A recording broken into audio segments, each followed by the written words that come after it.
حمد و صلات کے بعد میرے نہایت کی واجب احترام علماء اکرام اور مسجد حاضہ کے امام و خطیب حضرت علامہ مولانا محمد عبداللہ قادری صاحب اور ساتھ ہی ساتھ مسجد کے وائس چیئرمین ناظم خان صاحب اور اس کے علاوہ دیگر جملہ کمیٹی کے ممبران کہ جنہوں نے مجھے مدعو کیا، اللہ کریم میرا آنا اور آپ کا آنا اپنی بارگاہ عالیہ میں قبول فرمائے اور مجھے آپ کے سامنے حق اور سچ کو بیان کرنے کی توفیق عطا فرمائے اور ہمیں اس حق اور سچ کو سن کر اس پر عمل کرنے کی سعادت عطا فرمائے۔ نبی پاک صلی اللہ علیہ وسلم کی ذات بابرکات پر درود پاک پڑھنے کے بے شمار فضائل و برکات احادیث طیبہ میں وارد ہوئی ہیں۔ کئی فضیلتیں آپ نے بھی سنی ہوگی کہ درود پاک پڑھنے کی یہ فضیلت ہے، یہ فضیلت ہے، یہ فضیلت ہے۔ چنانچہ امام غزالی علیہ رحمۃ اللہ تعالی علیہ ارشاد فرماتے ہیں اپنی کتاب مکاشفۃ القلوب میں کہ نبی پاک صلی اللہ علیہ وسلم نے ارشاد فرمایا کہ اللہ رب العالمین نے ایک فرشتے کو پیدا کیا ہے، ایک فرشتے کو پیدا کیا ہے۔ اللہ رب العالمین نے ایک فرشتے کو پیدا کیا ہے، اس کی شکل و صورت اور حیت حضور علیہ الصلوۃ والسلام نے بیان فرمائی کہ اللہ رب العالمین نے اسے تخلیق کیا ہے اور اس کی تخلیق کے بارے میں نبی پاک علیہ الصلوۃ والسلام نے فرمایا کہ اس کے بازوؤں کی چوڑائی، بازوؤں کی لمبائی کا یہ عالم ہے کہ ایک بازو مشرق میں ہے اور دوسرا بازو مغرب میں ہے، یعنی اس کے بازوؤں نے مشرق اور مغرب کو گھیرے ہوئے ہیں۔ اللہ اکبر! اتنا طویل اس کا بازو ہے، اتنا لمبا اس کا بازو ہے۔ حضور علیہ الصلوۃ والسلام نے اس کے سر کے بارے میں ارشاد فرمایا کہ اس کا سر جو ہے اس کا سر جو ہے زیر عرش ہے، یعنی اللہ رب العالمین کے عرش کے نیچے ہے اس کا سر، اور اس کے قدموں کے بارے میں ارشاد فرمایا کہ اس کے قدم جو ہے تحت الثرى ہے، یعنی زمین کے نیچے تک۔ اور پھر عجیب تر بات جو سب سے زیادہ محسوس ہوئی وہ یہ تھی کہ حضور علیہ الصلوۃ والسلام نے فرمایا کہ اس کے جسم پر اتنے بال ہیں کہ جتنی اللہ کریم نے مخلوق پیدا فرمائی ہے، جتنی مخلوق پیدا فرمائی۔ اس کا عالم دیکھیں کہ اس کے پاؤں کا عالم، اس کی لمبائی چوڑائی کا عالم، اس کے قد کا عالم، اس کے پیروں کا عالم۔ حضور علیہ الصلوۃ والسلام نے فرمایا کہ جب کوئی میرا امتی مجھ پر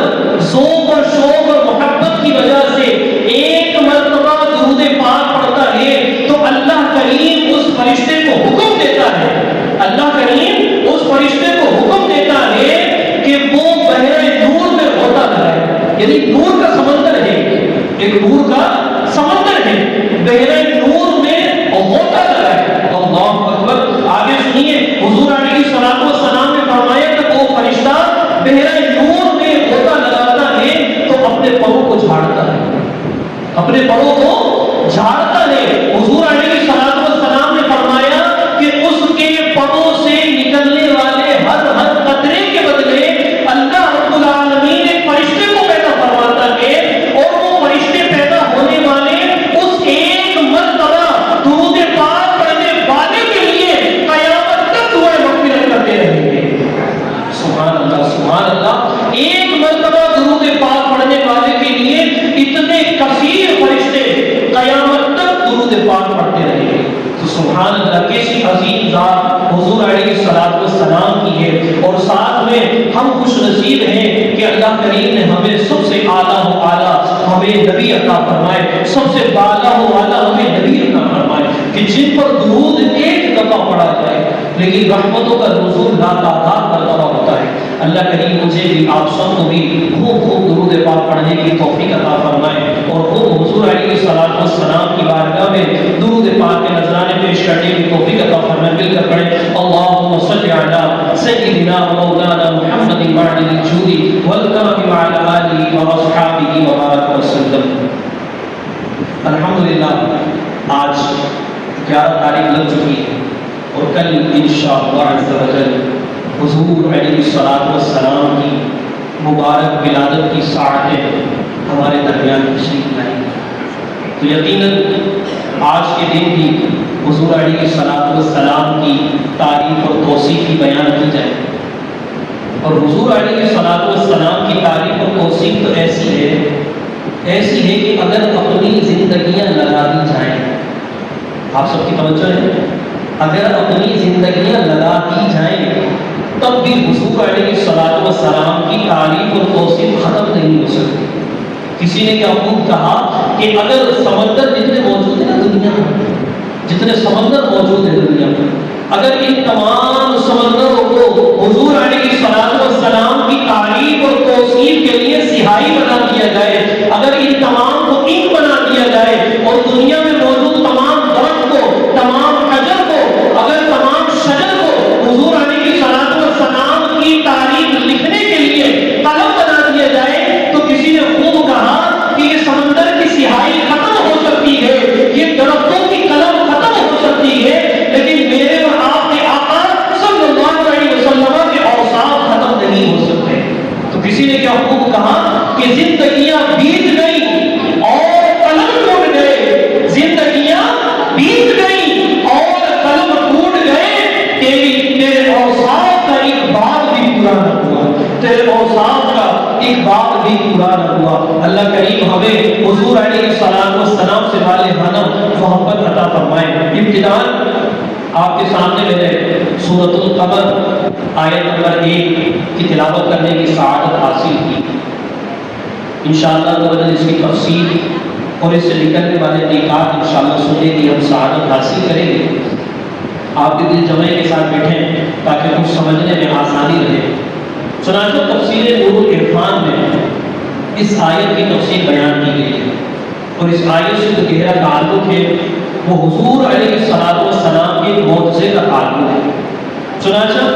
اللہ کریم ارشاد فرماتا ہے اقتربت الساعۃ وانشق القمر کہ قیامت قریب آئی اور چاند شق ہو گیا۔ اس کی تفسیر میں نور العرفان میں یہ لکھا ہوا ہے، جس کو میں اپنے لفظوں میں بیان کرنے جا رہا ہوں، وہاں یہ لکھا ہوا ہے کہ اللہ کریم کے نبی پاک صلی اللہ علیہ وسلم کے معجزے کی وضاحت کی گئی ہے، حضور علیہ السلام کے معجزے کا تذکرہ کیا گیا ہے۔ اب ہم پوچھتے ہیں کہ اس کلام مجید سے کہ حضور کا معجزہ کون سا ہے، تو یہاں ایک بہت ہی پیارا واقعہ ملتا ہے۔ حبیب بن مالک جنہیں حبیب یمنی بھی کہا جاتا ہے اور ساتھ میں ابو جہل بھی۔ چنانچہ حبیب بن یمنی کون تھا،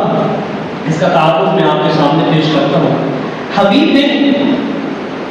مالک یہ جو ایک مکے کا اور یمن کا ایک سردار تھا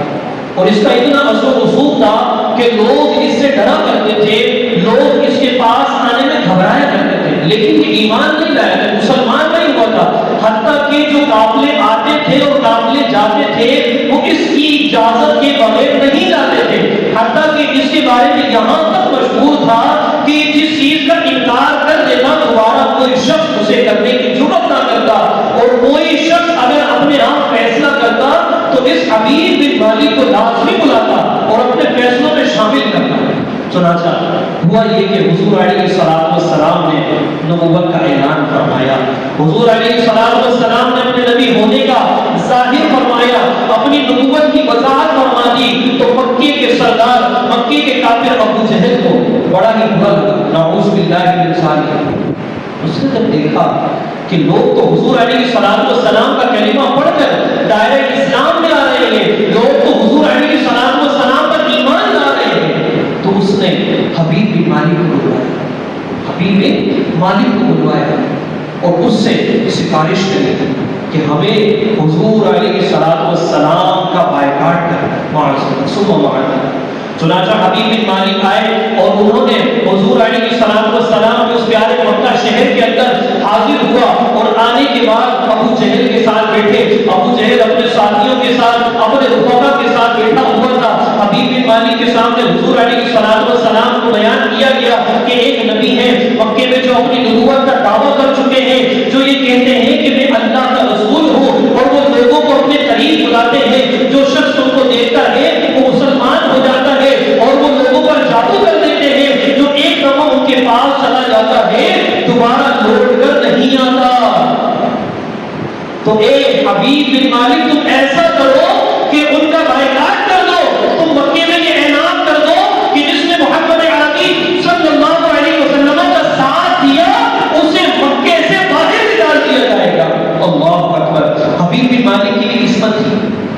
نے کہا اے ابو جہل تو نے اگرچہ سچ کہا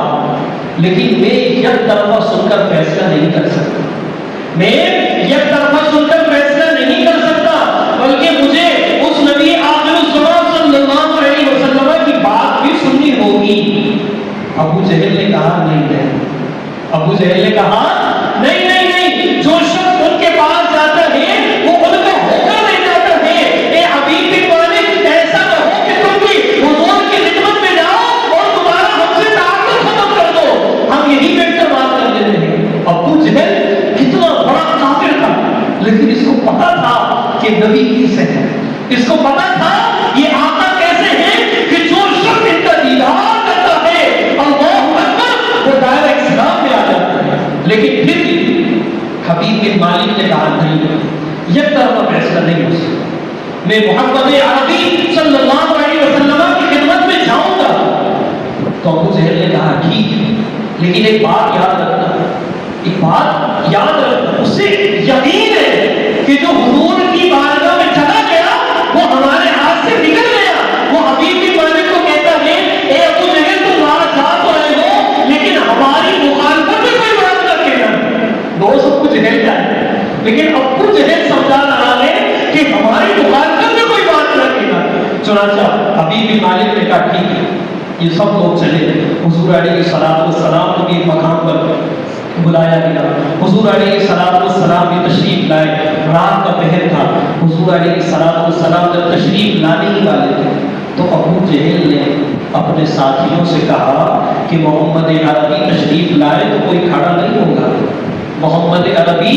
تشریف لائے تو کوئی کھڑا نہیں ہوگا۔ یہ اس کا منع کر رہا ہے کہ جن کے لیے فرشتے تعظیم کھڑے ہوتے ہیں، یہ اس کا منع کر رہا ہے کہ جن کے لیے جن و انس تعظیم کرتے ہیں، یہ ان کا منع کر رہا ہے کہ جن کی آمد پر حضرت آدم سے لے کر حضرت ابراہیم تک کے انبیاء کا تعظیم کھڑے ہوئے تھے، یہ ان کی تعظیم کا منع کر رہا ہے۔ ابو جہل کے ساتھیوں نے کہا ٹھیک ہے ہم نہیں کھڑے۔ حضور مدینے کے تاجدار بی بی آمنہ کے لال سرور ذیشان محبوب رحمان صلی اللہ علیہ وسلم جب تشریف لائے تو سب سے پہلے ابو جہل کھڑا ہو گئے۔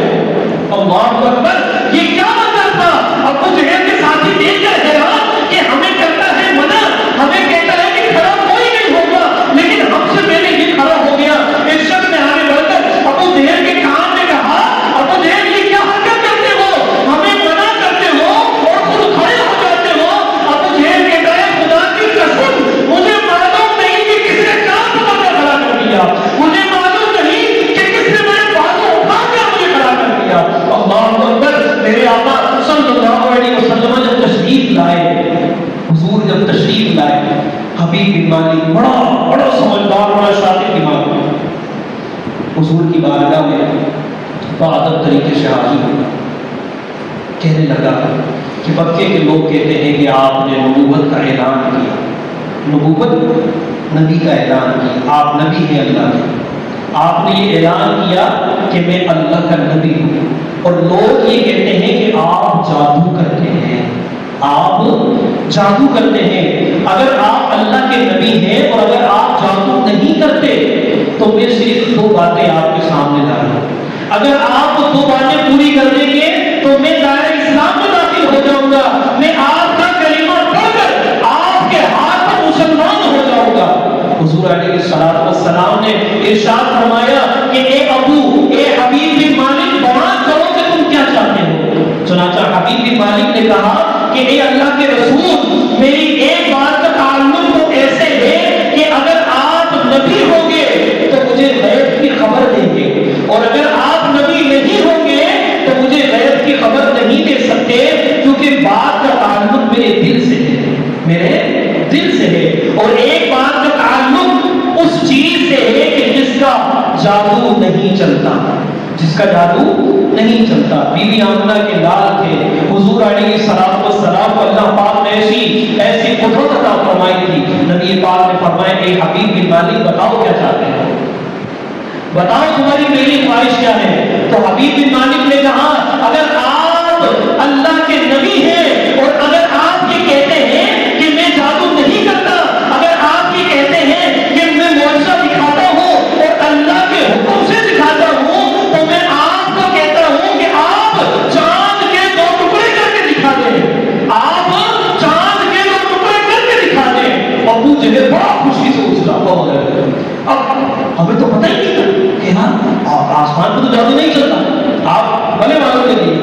مفسرین نے لکھا ہے کہ آسمان پر کبھی جادو نہیں چلے گا، زمین پر چلے گا، دیگر چیزوں پہ چل سکتا ہے، لیکن آسمان پر جادو کبھی نہیں چل سکتا۔ ابو جہل بہت خوشی سوچ رہا کہ آج تو بالکل معاملہ ختم ہو جائے گا، ہماری حکومت ہوگی، ہماری سرداریت ہوگی، ہم ادھر کے وکیل بن جائیں گے، ہم ٹھیکیدار بن جائیں گے، معاذ اللہ سبحان معاذ اللہ۔ اس نے کہا کہ آج تو حضور علیہ الصلوۃ والسلام کا معاذ اللہ قصہ ختم ہو جائے گا۔ نبی پاک صلی اللہ علیہ وسلم مسکرائے، اللہ، نبی پاک علیہ الصلوۃ والسلام مسکرائے اور ارشاد فرمایا کہ حبیب بن مالک تم یہ چاہتے ہو، تم یہ چاہتے ہو؟ حضور علیہ الصلوۃ والسلام نے فرمایا کہ اگر میں نے چاند کے 2 ٹکڑے کر دیے تو تم ایمان لاؤ گے؟ حبیب بن مالک نے کہا یا رسول اللہ لائیں۔ حضور نے فرمایا کہ یہاں موجود جتنے لوگ ہیں اگر میں نے چاند کے 2 ٹکڑے کر دیے کیا ایمان لاؤ گے؟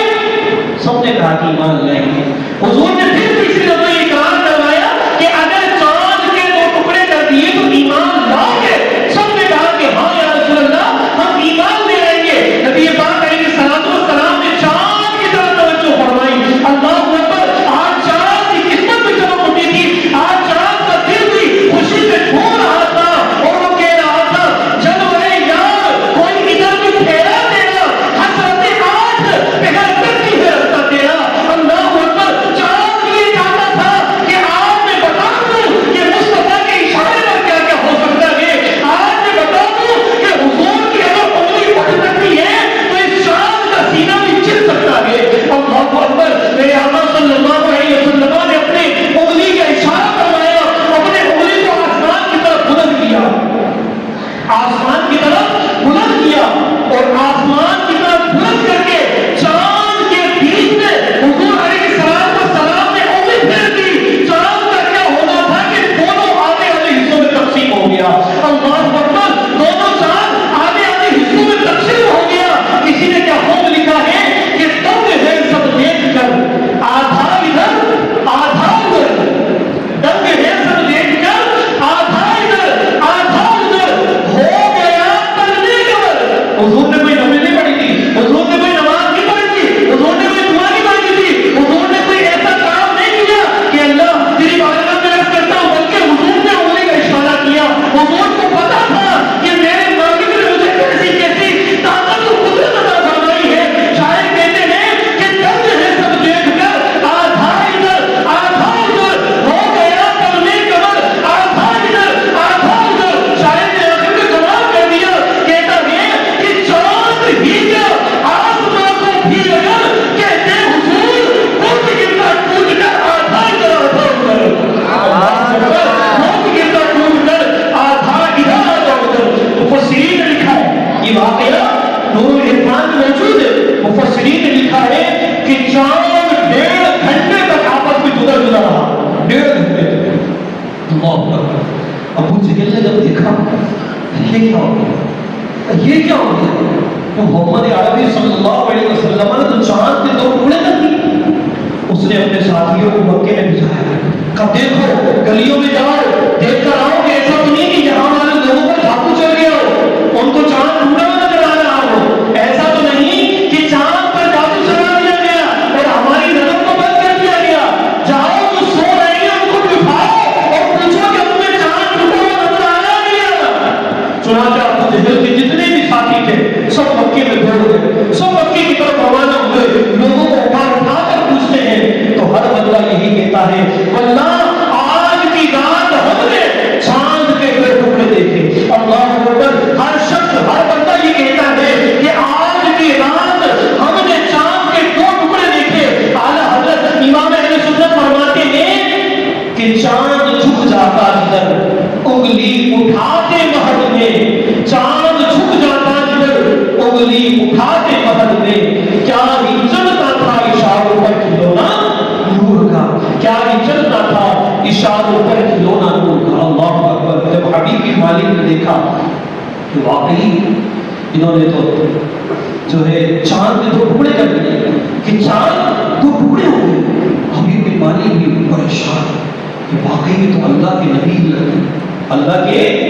نبی ہی لگتے ہیں، اللہ کے نبی ہی لگتے ہیں۔ حبیب بن مالک خاموش ہو گئے۔ حضور علیہ السلام نے حبیب بن مالک کی طرف دیکھا اور کہا حبیب بن مالک تمہاری ایک بات تو پوری ہو چکی ہے، دوسری بات کیا بیان کر رہے تھے؟ دوسری بات کے بارے میں کیا کہہ رہے تھے کہ جس کا تعلق دل سے ہے، جس کا تعلق دل سے ہے، ظاہر سے نہیں ہے، یعنی تمہارے دل میں جو بات ہے اس بات کو بیان کرنا ہے۔ ارے نبی کا معنی ہی علماء کرام نے یہ بیان کیا ہے کہ نبی بنا ہی نظر ان سے ہے، اور نظر ان کا معنی ہی غیب کی خبر دینا ہے۔ وہ نبی ہو ہی نہیں سکتا کہ جو غیب کی خبر نہ دے، اور جو شخص لفظ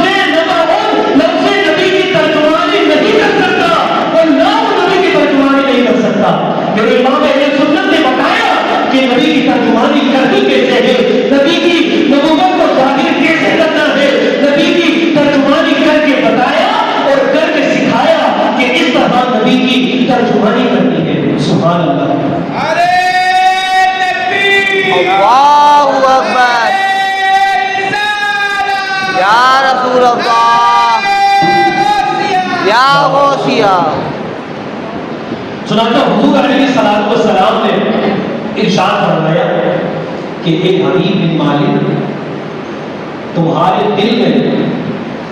کوئی بات ہے جو تم کہنا چاہتے تھے کہ اس کا تعلق دل سے ہے۔ تو نبی پاک علیہ السلام نے ارشاد فرمایا کہ حبیب بن مالک، تمہارے دل میں جو بات ہے، تمہارے دل میں جو مراد ہے، تمہارے دل میں جو تمنا ہے، وہ صرف بیان کرنی ہے یا اس مراد کو پورا کرنا ہے؟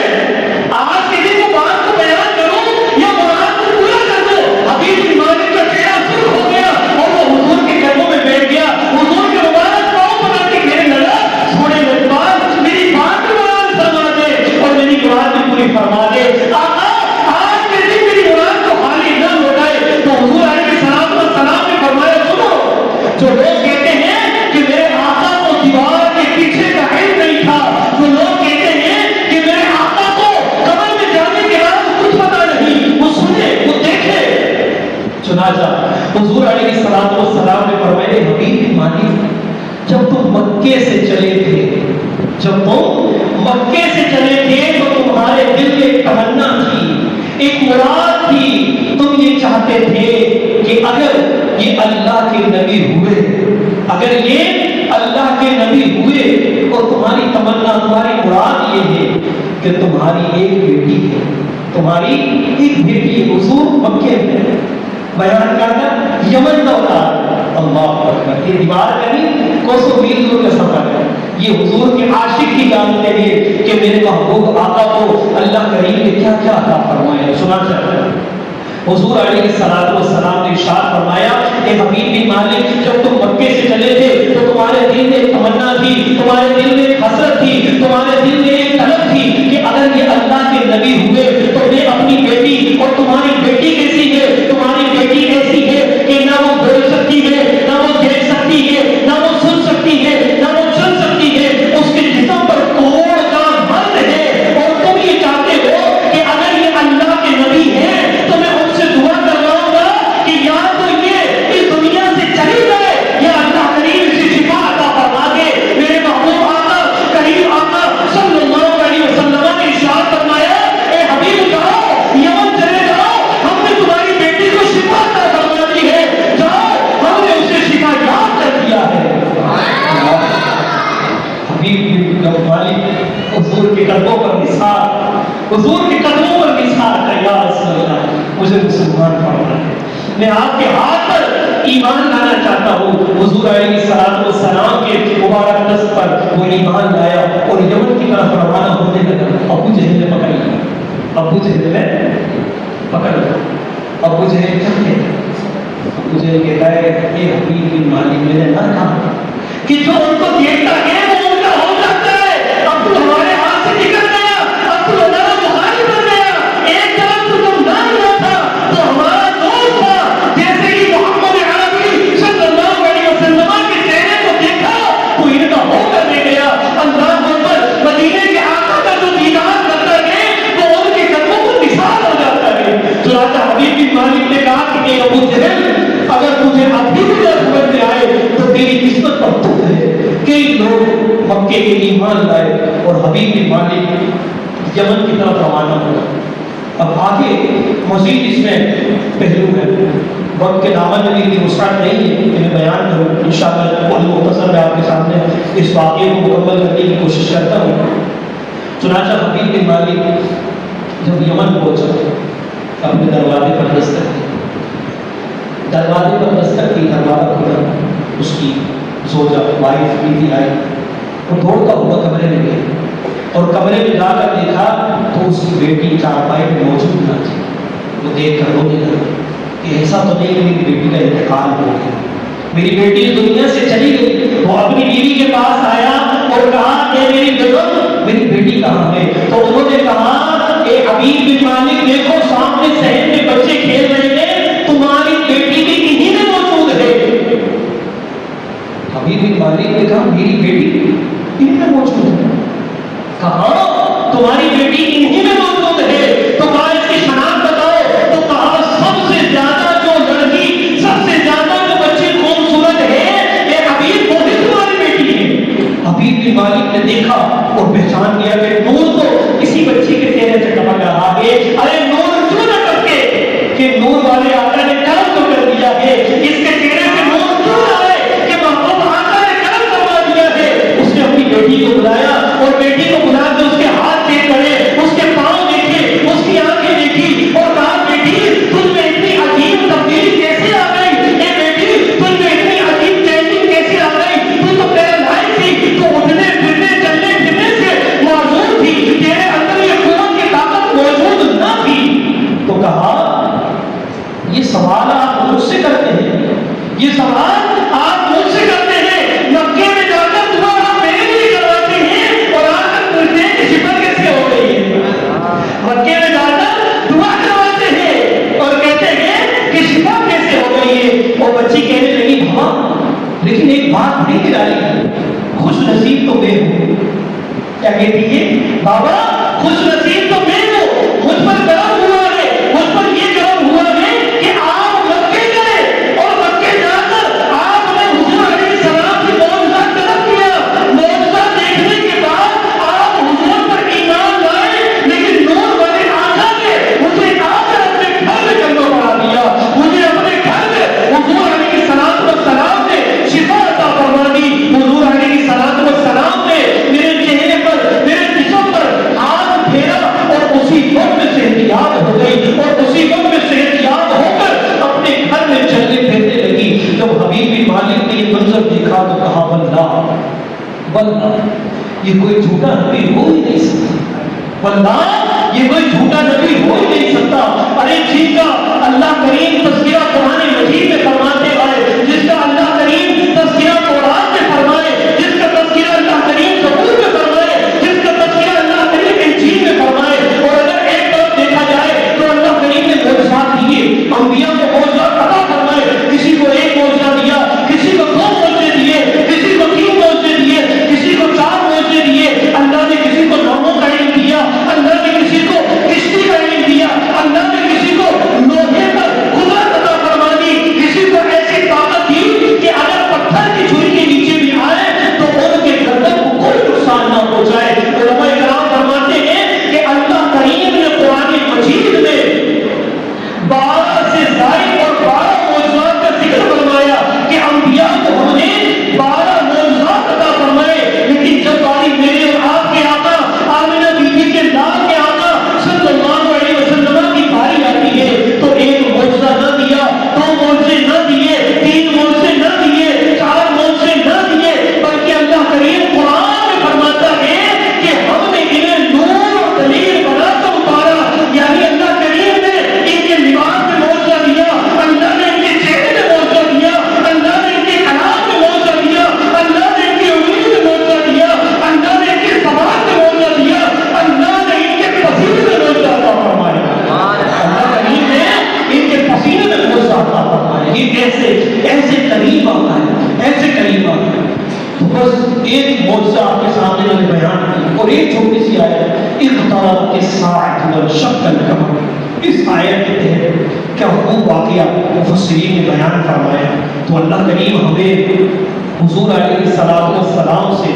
بڑھ چڑھ کر محبت عطا فرمائے، سچی محبت عطا فرمائے، اور خدا کی قسم جیسی محبت حضور علیہ السلام مجھ سے اور آپ سے کرتے ہیں، خدا کی قسم ایسی محبت کسی نبی نے اپنی امت سے نہیں کری۔ اب میں بیان کر کے چلا جاؤں، موضوع سن لیا آپ نے، سبحان اللہ، بابا نعرہ لگا دیا تو اچھا ہو جائے، میرے حساب سے کچھ بھی نہیں، جب تک میری اور آپ کی اصلاح نہ ہو نا، بیان ہی نہیں ہے، تقریر ہی نہیں ہے، میں سمجھتا ہوں موضوعات حضور کے کروڑوں سینکڑوں بیان کر دو، لیکن جب تک آپ کی اصلاح نہ ہو، میری اصلاح نہ ہو، تو کسی کام کا نہیں۔ تو حضور علیہ السلام مجھ سے اور آپ سے بے پناہ محبت کرتے ہیں، بے پناہ محبت کرتے ہیں۔ اعلیٰ حضرت نے فرمایا جو نہ بھولا ہم غریبوں کو رضا، جو نہ بھولا ہم غریبوں کو رضا، ذکر اس کا اپنی عادت کی۔ آج ہم غور کریں کہ آج ہم حضور پر کتنا درود پڑھیں، سبحان اللہ کا نعرہ لگائیں، محفل میں آ کے بیٹھے، جلوس میں جائیں گے، گھنٹے لگائیں، سب کچھ کریں، لیکن ہمارے دلوں میں حضور کی محبت کتنی ہے یار، ہمارے دلوں میں حضور کے لیے چاہت کتنی ہے۔ ہم نماز فجر میں کم ہوتے ہیں، ہم حضور کا موضوع سنتے ہیں، حضور کی محفل میں ہیں، اب 12 قرات پوری کر دیں گے، حضور کی ولادت کا استقبال کریں گے، لیکن فجر ہماری مسجد ویران ہے۔ حضور نے فرمایا کہ نماز میری آنکھوں کی ٹھنڈک ہے۔ یہ مسلمان کلمہ پڑھنے والا نماز میں لگ گیا، کاروبار کی فکر، گھر کی فکر، ارے جنہوں نے اتنی محبت کی، اب اتنی کر رہا ہوں، آپ کو اندازہ اس حدیث سے ہو جائے گا۔ ایک صحابی رسول نے آ کر عرض کیا، رسول اللہ آج دنیا میں، یا رسول اللہ آج دنیا میں ہمیں آپ کے دیدار کی طلب ہوتی ہے تو ہم آپ کا دیدار کریں، آقا طلب کرتے ہیں آپ کی بارگاہ میں آ کر دیدار کریں۔ تو ان صحابی نے کیسا عشق تھا، کیسی محبت تھی، انہوں نے آ کر عرض کیا، یا رسول اللہ اگر قیامت کے دن آپ کا دیدار کرتا ہوں تو کہاں جائیں گے؟ آپ تو جنت میں ہوں گے، بڑے اعلیٰ محلات ہوں گے، اللہ کریم آپ کو ایسا مقام عطا فرمائے گا کہ جو نہ اگلوں کو دیا نہ پچھلوں کو دیا۔ یا رسول اللہ وہاں کیسے زیارت ہوگی آپ کی، ہمیں بتائیں آقا وہاں کیسے ملاقات ہوگی آپ کی؟ تو میرے کریم آقا رحیم آقا نے یہ نہیں کہا کہ مجھے پورا محل میں تلاش کرنا، مجھے آ کر وہاں دیکھ لینا، مجھے پورا منچ پر دیکھ لینا، مجھے پورا زبردست پر دیکھ لینا، بلکہ میرے اور آپ کے آقا مدینے والے مصطفیٰ صلی اللہ علیہ وسلم نے فرمایا میرے صحابی پریشان نہ ہو، مجھے حوض کوثر پر تلاش کر لینا۔ صحابی نے عرض کیا، رسول اللہ وہاں کیا ہوگا؟ تو سرکار علیہ السلام نے فرمایا اپنے پیاسے امتیوں کو بھر بھر کر جام پلا رہا ہوں۔ سبحان اللہ، آقا کی بات سنتے خدا کی قسم رونا، جنت میں آ گئے، سب راحتیں مل گئی، نہیں جنت میں نہیں تھا، اپنے امتیوں کو پانی پلا، اپنے امتیوں کو سیراب کر۔ آقا چاہتے فرماتے کہ بھائی اتنی مشقت ہے، پیٹ پہ پتھر مارنا ہے، بھوک سے میرے حال ہو جاتا، میرے پاس کپڑا پہننے کو نہیں ہوتا، میری دنیا کو ترک کر دی، اب تو میں جنت میں آ رہا ہوں، سارے امتی آتے نہیں، ادھر بھی آپ کو یاد رکھا، ادھر بھی مجھے یاد رکھا۔ حضور فرما رہے ہیں کہ مجھے حوض کوثر پر تلاش کرنا، آقا وہاں کیا منظر ہوگا؟ کہا میں اپنے امتیوں کو بھر بھر کر جام پلا رہا ہوں گا۔ صحابی نے عرض کیا، یا رسول اللہ وہاں تلاش کیا لیکن آپ کو نہ پایا تو کہاں جاؤں؟ میرے محبوب آقا کریم آقا نے فرمایا اے میرے صحابی پریشان نہ ہو، مجھے میزان عمل میں تلاش کرنا، آقا وہاں کیا ہوگا؟ ارشاد فرمایا میرا امتی پریشان ہوگا، اعمال کم ہوں گے، میں اپنی نیکیاں ڈال ڈال کر وزن بڑھا رہا ہوں گا، نیکیاں ڈال ڈال کر وزن بڑھا رہا ہوں گا۔ وہاں بھی مجھے اور آپ کو یاد رکھا، حضور نے تنہا نہ چھوڑا۔ صحابی نے پھر عرض کی، ایسا جذبہ، ایسا شوق، ایسی محبت کہ دین بھر۔ صحابی کہ یا رسول اللہ وہاں بھی نہیں ملے پھر کیا ہوگا؟ بات تو ہوتا ہے سوال لیتے جاتے ہیں، اب وہاں نہیں ملا کہا جب وہاں نہیں ملا تو پھر کہا جب اب اتنا اہم ہے کہ لے کر ہی آنا ہے، ان کو حضور کی زیارت بھی چاہیے۔ تو کہا یا رسول اللہ اگر وہاں نہ ملے تو کہاں جائیں؟ تو پیارے آقا علیہ السلام نے ارشاد فرمایا کہ میرے صحابی اگر مجھے وہاں نہ پاؤ تو مجھے پورے صراط پر دیکھ لینا کہ میری امت گزر رہی ہوگی اور میں اللہ کی بارگاہ میں سجدہ کر کے رب سجدے کی صدائیں بلند کر رہا ہوگا اور اللہ کی بارگاہ میں عرض ہوگا اے مالک کریم آج میری امت کو سلامتی سے گزار۔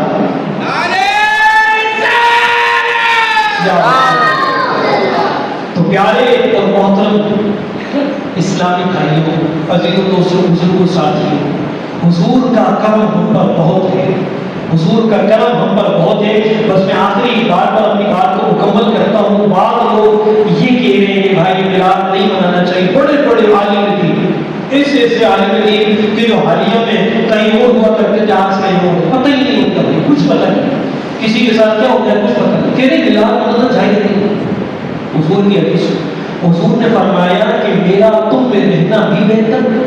اور میرا تم سے جانا بھی بہتر۔ یا رسول اللہ، آپ ہم میں موجود ہیں، پتہ ہے اللہ کی رحمتیں برس رہی ہیں، ہمارے لیے بہتر ہے۔ آقا آپ دنیا سے چلے گئے تو ہمارے لیے کیا بہتری ہے؟ اگر آپ دنیا سے پردہ فرما دیں، آقا ہمارے لیے کیا بہتری ہے؟ حضور فرما رہے ہیں، اے میرے امتیوں، اے میرے صحابیوں، اگر میں دنیا سے چلا گیا تب بھی تمہارے لیے بہتر ہے۔ آقا ہمارے سمجھ میں نہیں آ رہی، لوگوں کی موٹی عقل ہو گئی، ان کے سمجھ میں نہیں آ رہی کہ آقا دنیا سے چلے گئے ہمارے لیے کیا بہتری ہے۔ تو مدینے کے آقا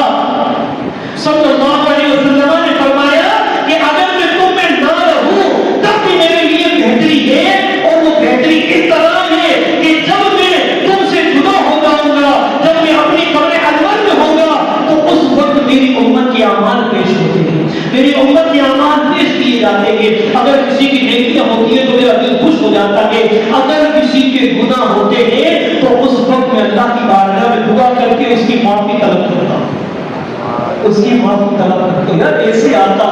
کہ جو آپ کے لیے قبر میں جانے کے بعد بھی اتنی فکر کر رہے، ان کا میلاد نہ منائے، ان کی نعتیں ہم نہ پڑھیں، ان کے نام پہ جھنڈا نہ لگائیں، ان کے لیے جلوس میں نہ جائیں، تو انشاءاللہ بڑی دھوم دھام سے شان و شوکت کے ساتھ کل کی رات بھی آپ گزاریں، اور بالخصوص نماز کی اور درود کی پابندی کریں، نماز کی اور درود کی، یہ دو چیزیں اس لیے کہ آپ کے دل میں حضور کی محبت پیدا ہوگی۔ اللہ کریم مجھے بھی آپ سب کو بھی عمل کی توفیق عطا فرمائے، جو کچھ سنا اسے یاد رکھنے کی سعادت عطا فرمائے، آمین بجاہ النبی الامین صلی اللہ علیہ وسلم۔